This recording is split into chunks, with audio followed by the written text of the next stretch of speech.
Hello everyone, welcome back to the channel. Heading into Story Quest 6.4.1 on the Vigorous Assault line. This line is basically when the opponent is regenerating, he goes unblockable. Also, there's some Fury he gets as well. I just ranked up Invisible Woman to rank 5, and I absolutely love this champ on attack. I know a lot of people don't like her that much on attack because she has to keep her vulnerability charges up. But man, she's pretty sweet. If you can get used to her playstyle, she can do some serious damage. Now she gains those vulnerability buffs by doing the dexterity mastery. If she's struck, or if somebody hits into your invisibility and misses, or if you parry, you actually lose those vulnerability debuffs and have to start all over again. So it's a lot of intercepting, retaliating off the specials. I like to push them to just below a bar of power on the first bar, which I'm doing right now, and then I let him swing into me for a while to gain up those dexterity debuffs. I didn't do it right there, but I'll probably do a little bit later. If you get some intercepts in, like you see right here, I actually let him come at me many times so I can get that dexterity in and gain those extra debuffs. Now watch this special 2 coming up. I have 27 debuffs on, I believe. So that's about 50,000 there. It looks like about 90,000 special 2. And that's only about 27 buffs. That's a pretty hefty Namor, and we just took him out pretty quickly. Now this is a X23. The fights aren't in order. I just kind of threw them together here. I do mess up just a little bit in this fight. It was the only fight that I actually messed up.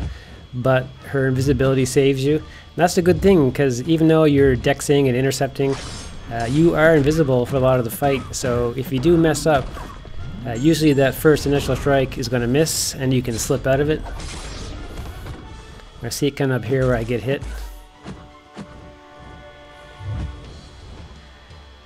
I believe it's pretty soon. There's my intercept.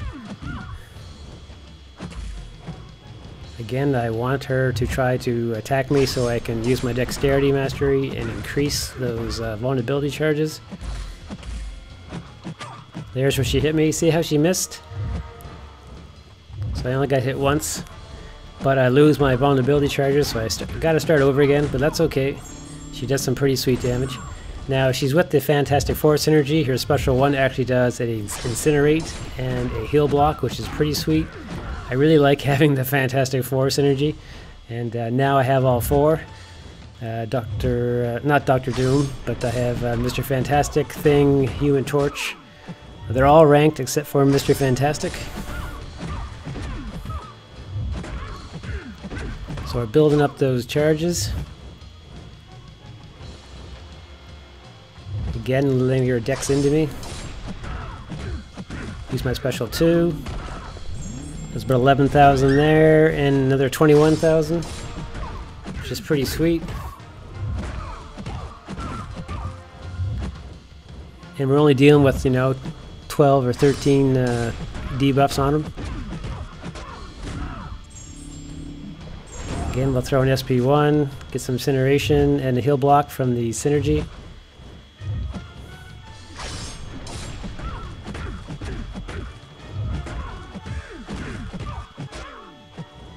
Now this wasn't the best fight out of the bunch. This is probably the worst one actually, or maybe the second worst. Still getting used to how she works. Nice damage there, it's about 50,000. Her regular hits also increase. It's not just the special attacks. So now we'll do this gold pool. Since she's duped, she starts the fight invisible for 2 seconds. I just go right in and attack right away. I actually don't like that for attack because it only lasts for 2 seconds and then disappears, and then you have to wait for 10 seconds. So you can't start your dexterity maneuvers until that's over. If she's unduped, you can start the invisibility and the dexterity right away. But it's probably better for defense-wise. So I'm just basically evading, building up those vulnerability charges so I can do some more damage. Really got to play around with the power, watching his power.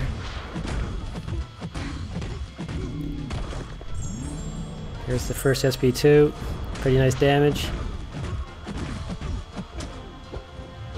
See how I left him there with this just shorter power? That means I can basically get some more debuffs by doing dexterities. Then I'll push him back over the bar of power when I'm ready by hitting the block. It's just an easy way to play it. Just gaining all those vulnerabilities, pretty sweet. Now I'll let him have his special one.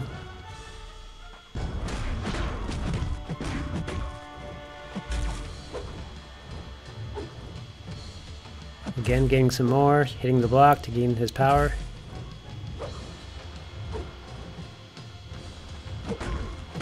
Nice intercept there. It really helps if you're half decent at intercepting. I'm okay at intercepting, I'm not going to say I'm the best. But like I said, you can be a little more risky. Here comes a special 2.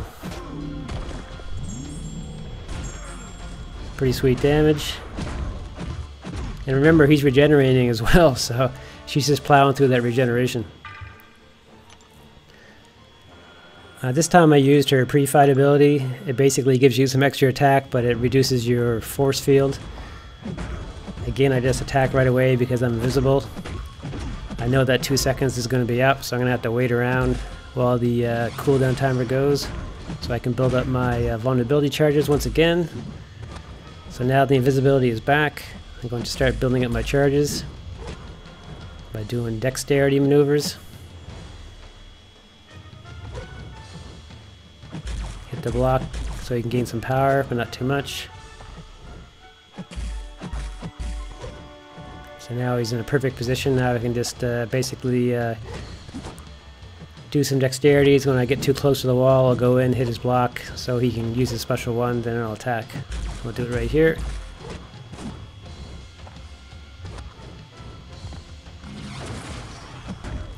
So the regular hits are hitting pretty nice. There's the first SP2. See if we can get a quick intercept here. Again, leaving him there just below the bar of power so I can do some more additions to my dexterity, causing vulnerability on the opponent.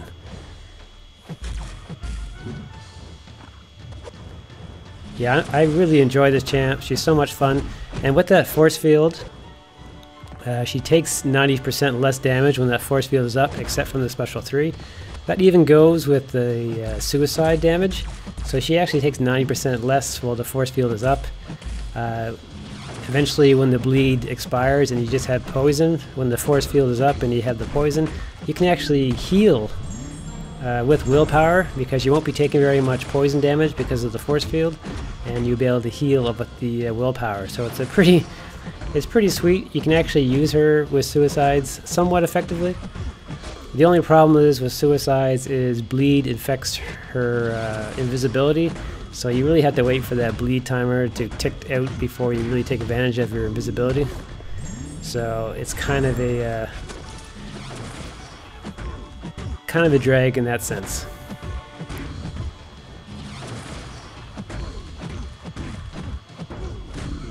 Now this champ is great. Like, this is 6.4.1. and I took her through the whole path, except I didn't use her on Man-Thing, and I didn't die, and I went all the way to the very end and still had like 70%, 80% health left. And even this Sentinel here, which is going to be taking less critical damage, she still puts a pretty good pounding on him once I get going. Now obviously her damage will be reduced once he gets his analysis charges up to 100. Not much you can do about that. Just gotta build up those dexterities so I can put vulnerability on top of him.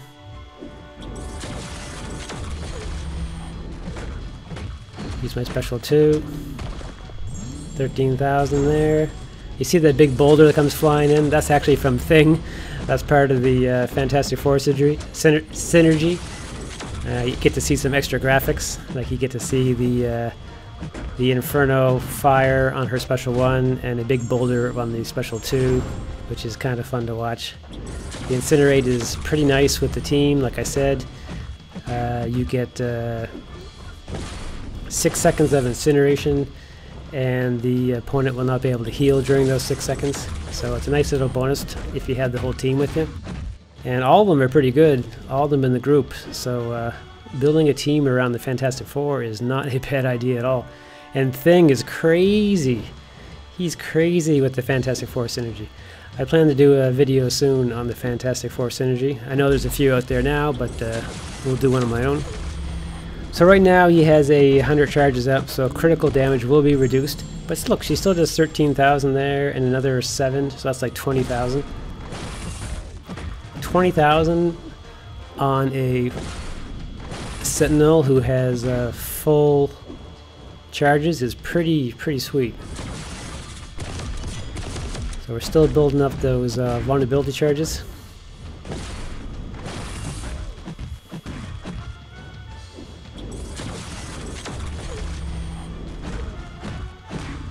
Get up to the special 2. So there's 5,000. So, you know, about 5,000 and 8,000, about 13, 14,000 there. She'd do so much more damage, obviously, if he wasn't running those critical resistance. Sentinel is such a tank. But look at her health. She's barely even been touched. Even if she does get hit with the force field up, she'll take 90% less damage. And that's it. Let's now move on to Angela. She was the second fight on the path. Again, I start out by just attacking right away. Since I'm invisible, I just plow right through them.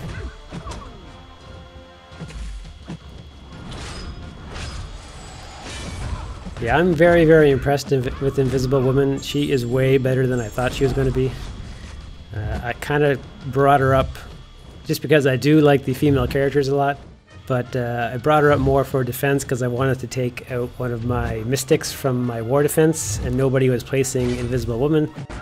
So I decided to rank her. I ranked her to rank 4 first, and I played with her a bit, and I really enjoyed her, so I had to put her to rank 5. She only has 20 sig, just a natural dupe.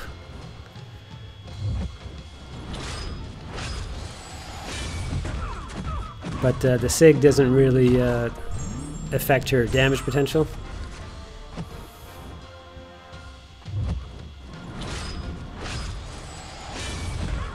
You know, these are big health opponents, like 50,000. She's not doing like Corvus damage all the time, but once you build her up, she can do some solid beatings.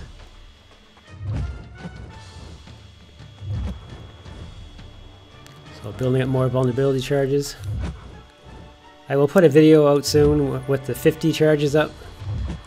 She does like about 130, 140,000 damage on a special 2.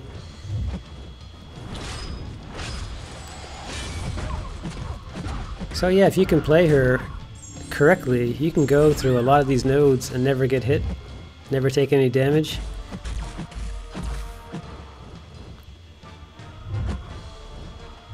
Of course, she's not resistant to anything, so she will have those problems for nodes like Biohazard and so forth. Gonna build up that special 2 again, maybe, or maybe the special 1.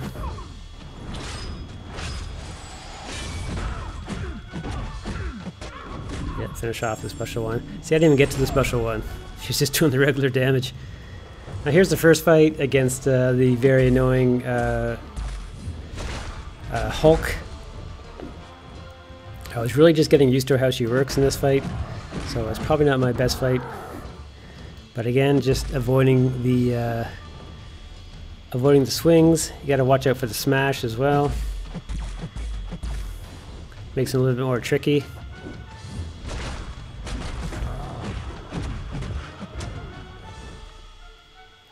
Yeah, I'm really surprised how much fun I have with this champ, and if you guys follow my channel, you know I really like magic. And she actually makes Magic Limbo last longer, which is pretty sweet. So that's going to be a nice addition to put on the team. And she also makes Emma... I think she makes Emma's prowess better, if I can remember correctly. She's got some nice synergies. Now, if you had the Fantastic Four synergy, you can actually parry sometimes and still not lose your vulnerability charges. Normally you would lose them. With the Fantastic Four synergy, you only had a 15% chance to lose them. So if sometimes you mess up, see, he missed there, so I lose all my vulnerability charges. See how that works? Plus I lose my invisibility. So I'm just back to normal now, which makes the fight a little bit longer because I had to build back up. See, I got hit there, but the invisibility saved me, which is great.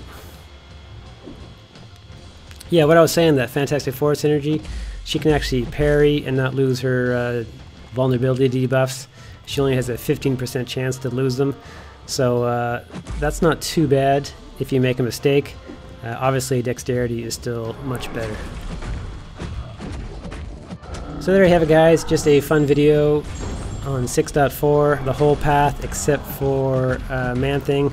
She also can't take Iceman. I tried her up against Iceman thinking that her shield would protect her from the cold snap damage, but she died like instantly. So that didn't work out too well. But she's a super cool champ, and I am super happy that I ranked her to rank 5. I think she is a blast. If I get her as a 6-star, I'd be tempted to rank that one too. So I hope you enjoyed the video, everyone. Talk to you soon. Tell me what you think about Invisible Woman. I think she's a pretty sweet champ.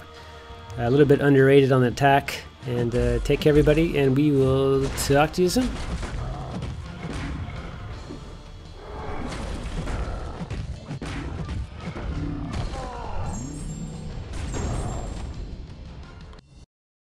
Target identified. Analysis complete. Please subscribe.